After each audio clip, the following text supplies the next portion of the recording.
दोस्तों, स्वागत है आपका हमारे YouTube channel Hindi by Kaushik sir पे। दोस्तों, आज हम लेके आए हैं हिंदी के प्रीवियस ईयर। दोस्तों, ग्रुप डी का एग्ज़ाम होने वाला है, जैसा कि आपको पता है। उसके लिए हम ग्रुप डी के जो 25 प्रीवियस ईयर पेपर हैं उनका सॉल्यूशन करवा रहे हैं। No if, no but, no हंसी, नो मजाक, ओनली हम 10 मिनट में 25 क्वेश्चनों को सॉल्यूशन करेंगे दोस्तों। तो ध्यान से देखिएगा, क्योंकि दोस्तों आपको पता है प्रीवियस ईयर करने का आपको फ़ायदा कितना होता है, ये शायद किसी को बताने की आवश्यकता नहीं है। तो चलिए दोस्तों, स्टार्ट करते हैं। हिंदी के प्रीवियस ईयर 25 जो पेपर हैं उनके बारे में सॉल्यूशन जो हो स्टार्ट करते हैं। चलिए दोस्तों, देखिए दोस्तों, सबसे पहला क्वेश्चन है कि सर दर्द शब्द में समास कौन सा है। देखिए दोस्तों, सर दर्द की अगर बात की जाए तो हम इसका विग्रह इस प्रकार से करते हैं, सर में दर्द। तो यहाँ पे तत्पुरुष समास हो जाएगा दोस्तों। जो सर दर्द शब्द है वहाँ पे तत्पुरुष समास, क्योंकि यहाँ पर कार्य की विभक्ति का लोप किया गया। तो उसके बाद दोस्तों नेक्स्ट क्वेश्चन है कि इन पंक्तियों में प्रयुक्त रस बताना है कि रस कौन सा है। शोभित कर नवनीत लिए, घुटुरनु चलत रेन तन मंडित मुख दधी लेप किए। दोस्तों, मैंने पहले भी बताया है पिछली कुछ वीडियो में, जहाँ पर बच्चे का वर्णन आ जाए, चाहे वो बच्चा भगवान ही क्यों ना हो, हम वात्सल्य रस रख देंगे। अब पता कैसे चलेगा बच्चे का वर्णन है। यहाँ पे देखिए, घुटरनु, घुटने के साथ चल रहा है, घुटने के बल चल रहा है। रेत तन पर, मंडित अर्थात रेत लिपा हुआ है तन पर, और मुख दधी लेप, और मुख पे दधी का लेप किया। भगवान श्री कृष्ण जी के बचपन का वर्णन, और अत्यधिक मात्रा में वात्सल्य रस ही पूछा जाता है दोस्तों। और भगवान श्री कृष्ण जी का वर्णन नहीं होता है, चाहे लघु जितनी बार भी क्वेश्चन आया तो यहीं से रस निकला है। ठीक है, तो यहाँ पे हम वात्सल्य रस, पहला ही हमारा आंसर ठीक हो जाएगा। उसके बाद हमारे पास 20वां क्वेश्चन है। देखिए, अर्जुन का पर्यायवाची आपसे पूछा है। अर्जुन का पर्यायवाची बताना है तो अनूठा नहीं होता, अश्व नहीं होता, ध्वांत नहीं होता, पार्थ। पार्थ कहा गया है, भगवद गीता में अर्जुन को बार बार पार्थ के नाम से उच्चारित किया गया है, तो पार्थ हमारा राइट आंसर हो जाएगा। उसके बाद दोस्तों, इत्यादि शब्द का सही संधि विच्छेद कीजिएगा। तो इत्यादि शब्द दोस्तों एचएससी ने इतनी बार पूछ रखा है, लग रहा है कि एचएससी का खुद का प्रश्न है इत्यादि। ठीक है, तो इत्यादि शब्द में दोस्तों जो संधि विच्छेद बनता है वो इति प्लस आदि बनता है, और यहाँ पे यण संधि होती है। आपसे दोनों ही क्वेश्चन पूछे जा सकते हैं कि इत्यादि शब्द में संधि कौन सी है, तो आप कहोगे यण संधि। देखिएगा, मैंने शॉर्टकट बताए थे, यह वह रह से पहले अगर कहीं पे भी आधा अक्षर दिखाई दे तो आप यण संधि कर दोगे। ठीक है, यहाँ पे यह से पहले आधा तय है, तो इत्यादि में इति प्लस आदि पहला आंसर सही हो जाएगा, इति प्लस आदि, और संधि हो जाएगी यण। उसके बाद है शुद्ध वर्तनी वाला शब्द आपको बताना है, तो प्रतिद्वंद्विता। जो चौथा आंसर है वो सही है, इसका प्रतिद्वंद्विता होता है, क्योंकि यहाँ पे जो पहला है वो प्रतिद्वंदिता लिखा हुआ वो गलत है, दूसरा भी गलत है, प्रतिद्वंदिता लिखा हुआ है, और तीसरे में प्रतिद्वंद्विता लिखा हुआ, अर्थात ई की मात्रा बड़ी है, तो हमारा चौथा आंसर ठीक हो जाएगा। उसके बाद है दोस्तों क्वेश्चन नंबर जो 23 है, इष्ट का विलोम शब्द या विलोम अर्थक शब्द कौन सा होगा। इष्ट का अनिष्ट होता है दोस्तों, तो आंसर 2 हमारा सही हो जाएगा। इष्ट का विलोम क्या होगा। ठीक है, उसके बाद चलते हैं क्वेश्चन नंबर 24 पे। क्वेश्चन नंबर 24 कह रहा है निम्नलिखित पंक्तियों में अलंकार को पहचानिए। दोस्तों, मैं इसीलिए वीडियो स्क्रीन पे बना रहा हूँ, क्योंकि जब हम पढ़ाते हैं बोर्ड पे तो आपको आधी से ज़्यादा जो ध्यान है ना एक्टिविटी में रहता है, तो आपको केवल और केवल ध्यान यहाँ पे स्क्रीन पे देना जो आपके सामने क्वेश्चन चल रहा है। निम्नलिखित की पंक्तियों में अलंकार बताना है। तरनी, तनुजा, तट, तमाल, तरवर, बहुछाई। अगर आप यहाँ पे देखोगे बार बार तय की आवृत्ति है, तो एक समान व्यंजन की बार बार आवृत्ति होने से अनुप्रास अलंकार हो जाता है, तो यहाँ पे भी अनुप्रास अलंकार है। उसके बाद देखिएगा दोस्तों, निम्नलिखित में से उपसर्ग रहित शब्द बताना है कौन सा जहाँ पर उपसर्ग नहीं है, उपसर्ग रहित। ठीक है, तो क्षत्रिय निरअक्षर, निरअक्षर में निरुपसर्ग है, चिरकाल में चिर, और उत्तेजना में उत प्लस। ठीक है, यहाँ पे अक्षत्रिय जो शब्द है वहाँ पर कोई उपसर्ग नहीं है, तो ऑप्शन 1 बिल्कुल ठीक हो जाएगा। उसके बाद दोस्तों आपके पास शब्द है पित्रादेश। पित्रादेश शब्द है, और पित्रादेश में संधि बतानी है। तो दोस्तों जहाँ पे भी त्रय आता है वहाँ पे यण संधि होती है, जहाँ पर त्रय आ जाता है बीच में वहाँ पे यण संधि हो जाती है, तो यहाँ पे भी यण संधि है, और इसका विच्छेद बनता है पितृ प्लस आदेश। विच्छेद देख लीजिएगा दोस्तों, हो सकता है पेपर में विच्छेद पूछ ले। पितृ प्लस आदेश, तय के नीचे री की मात्रा प्लस आदेश, पितृ प्लस आदेश का संधि विच्छेद हो जाएगा, यण संधि है। उसके बाद है घाट घाट का पानी पीना, बहुत बार पूछा गया मुहावरा है, इसका अर्थ होता है अनुभवी होना। हमारे ग्रामीण क्षेत्रों में बोला जाता है घाट घाट का पानी इसने पी रखा है, अर्थात बहुत अनुभवी है। ठीक है, उसके बाद हमारे पास जो नेक्स्ट क्वेश्चन आएगा दोस्तों उसको देखते हैं क्या है। नेक्स्ट क्वेश्चन है दोस्तों हमारा, द्रप का पर्यायवाची क्या है। द्रप जो है अहंकार को कहा जाता है दोस्तों। उसके बाद है अंधे की लकड़ी, मुहावरे का अर्थ क्या है। अंधे की लकड़ी को क्या बोलते हैं, एकमात्र सहारा। जैसे अंधे का एक सहारा केवल उसकी लकड़ी होती है, उसी से वो चलता है, तो एकमात्र सहारा इसका आंसर हो जाएगा। उसके बाद है दोस्तों, माला फिरे युग गया, फिरा ने मन का फेर, कर का मन का डारी दे, मन का फेर। यहाँ पे मन का शब्द बार बार आया, ध्यान से देखिएगा। माला फिर युग गया, फिरा ने मन का, एक तो मन का यहाँ पे आ गया। उसके बाद कह रहा है कर का मन का डारी दे, मन का, दोबारा फिर मन का आया, ठीक है, और तीसरी बार फिर मन का। फिर यहाँ पे जो मन का बार बार आया है, मगर इस मन के अर्थ अलग अलग है, और जहाँ पर शब्द एक समान हो, अर्थ अलग अलग हो, तो यमक अलंकार हो जाता है। तो यहाँ पे भी यमक अलंकार है, इसको ध्यान से देख लीजिएगा। ये क्वेश्चन कई बार पूछा गया है, आप बार बार देखो भी गए, ये प्रीवियस ईयर है, यहाँ पे भी बार बार रिपीट हुआ है बहुत सारी सालों में, ठीक है। तो माला फिरत युग गया, फिरा न मन का फिर, ये मन का फिर जो है ना यमक अलंकार है, ध्यान से देखिएगा इन क्वेश्चनों को। इत्यादि शब्द, हिंदी चीज़ ही ऐसी है दोस्तों, बार बार क्वेश्चन रिपीट होते रहते हैं। इत्यादि शब्द का संधि विच्छेद, इसलिए मैं आपको ये प्रीवियस ईयर करवा रहा हूँ, बस आखिरी प्रहार और बेड़ा पार। इत्यादि शब्द का संधि विच्छेद, इत्यादि शब्द का संधि विच्छेद होता है दोस्तों इति प्लस आदि, और संधि वही यण बनती है, क्योंकि मैंने पहले ही बताया था, यह से पहले, वह से पहले, रे से पहले आधा अक्षर आने से यण संधि बन जाती है। तो इति प्लस आदि इसका जो दूसरा आंसर है वो बिल्कुल, सॉरी दूसरा नहीं, चौथा आंसर है, क्योंकि इति प्लस दूसरे में तो इति प्लस याद लिखा हुआ, इति प्लस आदि बनेगा, इति प्लस आदि चौथा आंसर है दोस्तों, ठीक है, बिल्कुल सही हो जाएगा ऑप्शन डी, ऑप्शन 4। शुद्ध वर्तनी वाला शब्द आपको बताना है, लाभान्वित, लाभान्वित, लाभान्वित, तो आपको दिखाई दे रहा लाभान्वित, ऑप्शन 2 में बिल्कुल ठीक है दोस्तों। उसके बाद चलते हैं नेक्स्ट क्वेश्चन पे। ये जो बार बार आप पीडीएफ चेंज कर रहा हो ना, ये पेपर हैं दोस्तों, ओरिजिनल पेपर जो प्रीवियस ईयर लिए गए हैं। ये देखिए दोबारा फिर आया, माला फिरत युग गया, फिरा न मन का फिर, कर का मन का डारी दे, मन का फिर। दोस्तों प्रीवियस ईयर कर लीजिए, हिंदी में बहुत सारे क्वेश्चन रिपीट होते रहते हैं, इसलिए मैं बार बार बोल रहा हूँ, इसीलिए वीडियो बनाई जा रही है आपके लिए। तो यहाँ पे कौन सा होगा, यमक अलंकार अभी आपको बताया था। उसके बाद देखिएगा दोस्तों, उसके बाद है निम्नलिखित में से कौन सा समास है, मार्ग व्यय, मार्ग के लिए व्यय, तो तत्पुरुष समास हो जाएगा, ऑप्शन 3 बिल्कुल सही होगा। तत्पुरुष यहाँ पे मार्ग के लिए व्यय बनता है। ध्वंस का विलोमार्थक शब्द क्या बनेगा, ध्वंस का जो विलोम है वो क्या बनता है दोस्तों, ध्वंस का जो विलोम बनता है वो बनता है निर्माण, ठीक है। उसके बाद हमारे पास नेक्स्ट क्वेश्चन चलता है दोस्तों कि निम्न वाक्य खंड के लिए दिए गए विकल्पों में से एक शब्द चुनिए। ऊपर जाने वाला, ऊपर जो जाने वाला है ना उसके लिए कौन सा वाक्य बनता है, तो ऊर्ध्वगामी बनता है दोस्तों। जो अगर ऊपर जाने वाला पूछे तो ऊर्ध्वगामी, और अगर नीचे आने वाला पूछे तो अधोगामी। ऊर्ध्व और अधय, अधय में नीचे तो अधोगामी, और ऊर्ध्वगामी मतलब ऊपर जाने वाला। उसके बाद देखिएगा दोस्तों नेक्स्ट क्वेश्चन है, शुद्ध वर्तनी का चिन्हित करना है। बड़ा आसान है दोस्तों, यहाँ पे आप कमेंट करके बताइएगा इसका आंसर क्या है, ठीक है। तो आपको खुद को पता चल जाएगा कि हिंदी कितनी आसान है, कितनी मुश्किल है, क्यों ज़रूरी है प्रीवियस ईयर।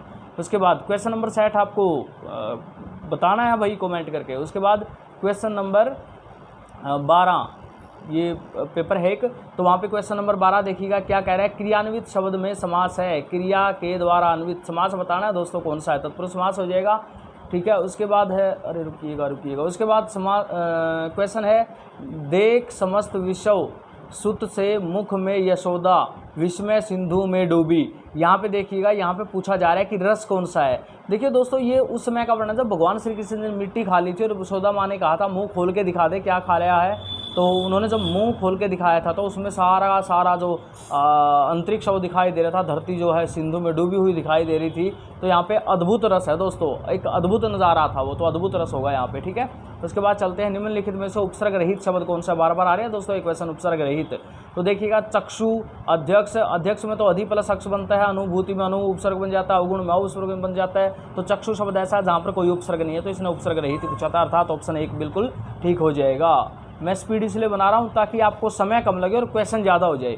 विद्योन्नति शब्द में कौन सी संधि उपयुक्त हुई है या प्रयुक्त हुई है, अर्थात विद्योन्नति शब्द में संधि बतानी है दोस्तों। तो विद्या प्लस उन्नति, ओ की मात्रा गुण संधि में बनती है, जहाँ पर भी शब्द में आपको ओ की मात्रा दिखाई दे वहाँ पे देख लेना, वहाँ पे गुण संधि हो जाती है, और विसर्ग संधि भी यहाँ पे हो सकती है, मगर यहाँ पे विसर्ग संधि नहीं गुण संधि है, ठीक है। तो गुण संधि आपका यहाँ पे आंसर रहेगा। उसके बाद है कच्ची गोटी खेलना। कच्ची गोटी खेलना मुहावरे का अर्थ बताओ भाई।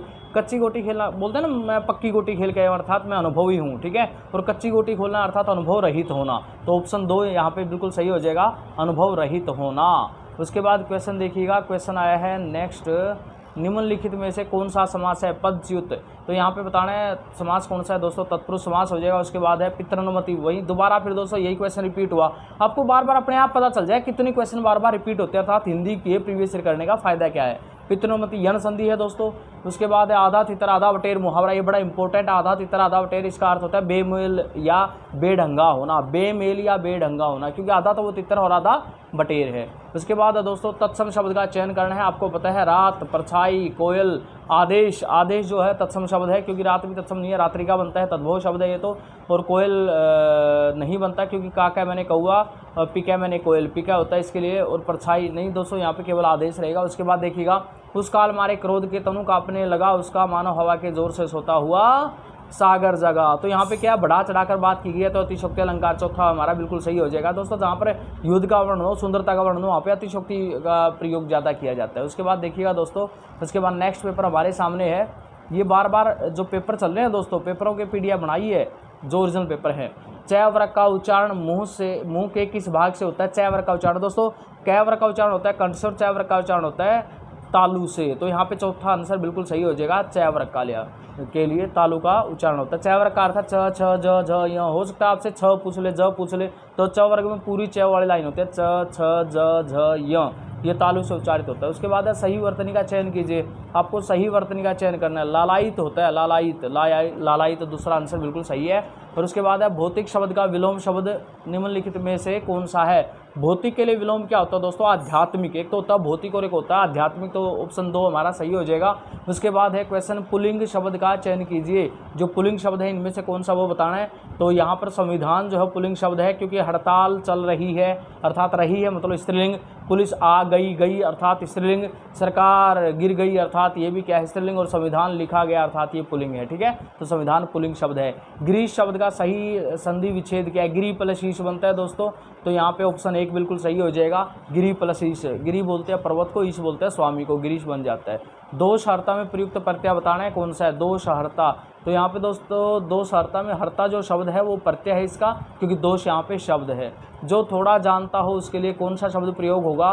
तो आप यहाँ पे देखिएगा अल्पज्ञ प्रयोग होता है, जो थोड़ा जानता है इसके लिए, अर्थात ऑप्शन 2 जो थोड़ा जानता है। अल्प प्लस अज्ञा, अज्ञा मतलब जानने वाला, अल्प मैंने कम।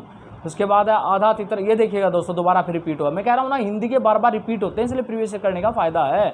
आधा तितर आधा बटेर का क्या होगा? देखिएगा ये रहा आंसर आपका बेमेल या बेढंगा होना। उसके बाद देखिएगा दोस्तों नेक्स्ट हमारा जो है ये नेक्स्ट जो है कवर क ख ग घ ङ। अच्छा ये तो दोस्तों आंसर जो है ना वो क्लिक कर दिए गए। ठीक है, यहाँ पे ये तो हो चुका है। उसके बाद देखिएगा दोस्तों नेक्स्ट पेपर क्या है। नेक्स्ट पेपर क्या कह रहा है हमसे? सज्जन का विलोमार्थक शब्द क्या होगा? सज्जन का आपको पता है दुर्जन बनता है, अर्थात ऑप्शन 2 बिल्कुल सही होगा। सज्जन का दुर्जन बन जाएगा। उसके बाद है पंक्तियों में रस बताना है। राग है कि रूप है कि रस है कि जस है कि तन है कि मन है कि, तो ये बार बार ना पूछ रहा है कि ऐसा क्या, अर्थात यहाँ पे अद्भुत रस है दोस्तों। कौन सा है? अद्भुत रस है। ठीक है, प्राण है कि प्यारी, यहाँ पे श्रृंगार रस भी हो सकता है, मगर यहाँ पे 2 सेकंड दोस्तों मैं देख लेता हूँ एक बार। राग है कि रूप है, रस है कि जस है, तन है कि मन है, प्राण है कि प्यारी। यहाँ पे श्रृंगार रस ही ज़्यादा झलकेगा दोस्तों। दोनों ही रस हो सकते हैं, मगर अत्यधिकता यहाँ पे क्या है? श्रृंगार के, क्योंकि लास्ट में प्यारी शब्द दिया है दोस्तों, और जहाँ पे प्रेम उत्पन्न हो जाए वहाँ पे श्रृंगार रस होता है। उसके बाद चलिएगा दोस्तों कि क्वेश्चन क्या है? लक्ष्मण का पर्यायवाची शब्द क्या हुआ? आपको पता लक्ष्मण को क्या कहा जाता है? सौमित्र कहा जाता है। तो यहाँ पे सौमित्र बिल्कुल ठीक हो जाएगा, क्योंकि कपीस तो हनुमान जी के लिए कहा जाता है, लंकेश रावण जी के लिए कहा जाता है। माघ एक कवि का नाम था, वैसे माघ का महीना भी होता है। ठीक है, उसके बाद है अत्यावश्यक शब्द का सही संधि विच्छेद क्या हुआ? अति प्लस आवश्यक बन जाता है दोस्तों। अति प्लस आवश्यक पहले ही ऑप्शन में दिया हुआ है, तो अत्यावश्यक बन जाता है। अगर कोई पूछे अत्यावश्यक में संधि कौन से बताना है एक बार? यण संधि, क्योंकि मैंने अभी भी कहा है यह वह रह से पहले दोस्तों यण संधि पक्का कर लेना। यण संधि से हर बार क्वेश्चन आता है, तो यण संधि है यहाँ पे, और उसका शॉर्टकट मैंने आपको बता दिया। यह वह रह से पहले आधा वर्ण आ गया तो हमारा यण संधि हो जाएगी। उसके बाद देखिएगा दोस्तों अशुद्ध वर्तनी का चयन आपको करना है। मनुष्य, पोषक, जीर्णोद्धार, निरक्षेप। तो जीर्णोद्धार जो है वो यहाँ पे अशुद्ध लिखा हुआ है, जीर्णोद्धार होता है, जीर्णोद्धार नहीं होता। ठीक है, तो तीसरा जो है वो गलत लिखा हुआ है, अशुद्ध लिखा हुआ है। उसके बाद है इकलौता शब्द में समास कौन सा है? तो आपको पता ही है इकलौता पहला पद जो है संख्यावाची है। इकलौता हर किसी को बोला जाता है, द्विगु समास हो जाएगा। अगर ये विशेष होता तो बहुरी हो जाता, मगर बहुरी ऑप्शन में भी नहीं है, तो द्विगु समास हो जाएगा दोस्तों। उसके बाद है निम्नलिखित पंक्ति में से कौन सा अलंकार है? पंक्ति में अलंकार बताना है। देखिएगा माला फिरत युग गया फिरा नमन। मैं कह रहा हूँ ना बार बार, देखिए ये आपके सामने पेपर चल रहे हैं दोस्तों, अभी आपको पता चल गया अलंकार बार बार कितनी बार आ चुका है। फिरा नमन का फिर दोस्तों रिपीट होते हैं, इसलिए कह रहा हूँ प्रीवियस ईयर कर लो। ठीक है, माला फिरत युग गया फिरा नमन का फिर, कर का मन का डारी दे, मन का मन का फिर, यहाँ पे यमक अलंकार हो जाएगा। उसके बाद देखिएगा निम्नलिखित में से कौन सा उपसर्ग रहित कौन सा है? तो उपसर्ग रहित पूछा दोस्तों, तो कुचेष्टा में को उपसर्ग है, उपसर्ग में उपसर्ग है, ना खुश में ना उपसर्ग है, मिलान में कोई उपसर्ग है, तो ऑप्शन हमारा 4 बिल्कुल ठीक हो जाए। उसके बाद शब्द हमारे पास नायक। नायक में संधि बतानी है दोस्तों। जहाँ पर यह वह से पहले आधा वर्ण आ जाए वहाँ पे यण संधि होती है, पूरा वर्ण आ जाए तो अयादि संधि होती है। नायक में अयादि संधि है, तो ऑप्शन 1 बिल्कुल हमारा सही हो जाएगा। नेक्स्ट प्रश्न पत्र पे चलते हैं, नेक्स्ट पेपर पे चलते हैं। नेक्स्ट पेपर क्या कह रहे हैं? तो दोस्तों यहाँ पे दिया हुआ है छप्पे। छप्पे के बारे में बताना कि छप्पे में छंद कौन सा है। तो छंद में दोस्तों समास पूछा गया, छप्पे में समास कौन सा बताइएगा, तो तत्पुरुष समास होता है हमारा छप्पे में। उसके बाद निम्नलिखित पंक्तियों में कौन सा रस है, रस पूछा गया दोस्तों, यहाँ पे आपको रस बताना, रस बताइएगा कौन सा है। रस के बारे में अभी मैंने कहा था कि रस बार बार कौन सा पूछा जाता है। देखिएगा यहाँ पे घुंघरी लटे लटके, यहाँ पे दोस्तों वही भगवान श्री कृष्ण जी का वर्णन किया गया, तो वात्सल्य रस होगा, ठीक है। उसके बाद देखिएगा निम्नलिखित में से उपसर्ग रहित, उपसर्ग रहित बहुत बार पूछा गया भाई, कुजात, उपगमन, डरावना, दुर्जन, तो बताइएगा यहाँ पे दुर्जन में उपसर्ग है, उपगमन में उपसर्ग है, कुजात में उपसर्ग है, तो डरावना यहाँ पे क्या उपसर्ग रहित शब्द है। अब पूछा गया आपसे व्युत्पत्ति में संधि कौन सा, तो व्युत्पत्ति में संधि बताइए कौन से है, वृद्धि संधि है, यण संधि है, दीर्घ संधि है या गुण संधि है। तो अभी आपको बताया था दोस्तों, यह वगैरह से पहले आधा अक्षर आप क्या कर दोगे, यण संधि। तो यहाँ पे यण संधि है। छाती से लगाकर रखना, मुहावरे का अर्थ क्या होता है भाई, छाती से लगाकर रखने का अर्थ है किसी भी चीज़ को अत्यधिक जो है लगाव करना उसके साथ। तो तीसरा आंसर हमारा बिल्कुल सही हो जाएगा। उसके बाद देखिएगा आहूत का विलोम बताना आपको, आहूत का विलोम क्या होगा, आहूत का विलोम होता है दोस्तों अनाहूत, आहूत जिसको बुलाया गया, अनाहूत जिसको बुलाया नहीं गया। दुहिता का पर्यायवाची, दुहिता बेटी को कहा जाता है, तो यहाँ पे आंसर रहेगा हमारा पुत्री, पुत्री हमारा बिल्कुल ठीक हो जाएगा। उसके बाद है शुद्ध वर्तनी वाला शब्द आपको बताना, वाणिज्यिक शब्द होता है दोस्तों, तो वाणिज्यिक हमारा बिल्कुल सही हो जाएगा। एक ही है वाणिज्यिक यहाँ पे, और तो कोई वाणिज्यिक लिखा ही नहीं हुआ, तो ठीक है। तो उसके बाद हमारे पास हम चलते हैं क्वेश्चन नंबर 59 पे। 59 में रही मन पानी राखिए, बिन पानी सब सुन, पानी गए न उभरे, मानत मोती मानुष मोती चून। दोस्तों यहाँ पे बहुत बार पूछा गया है, तो यहाँ पर श्लेष अलंकार होता है, क्योंकि यहाँ पे पानी के कई अर्थ निकल जाते हैं। तो उसके बाद चलते हैं नेक्स्ट पेपर में क्या पूछा गया है, देखिएगा।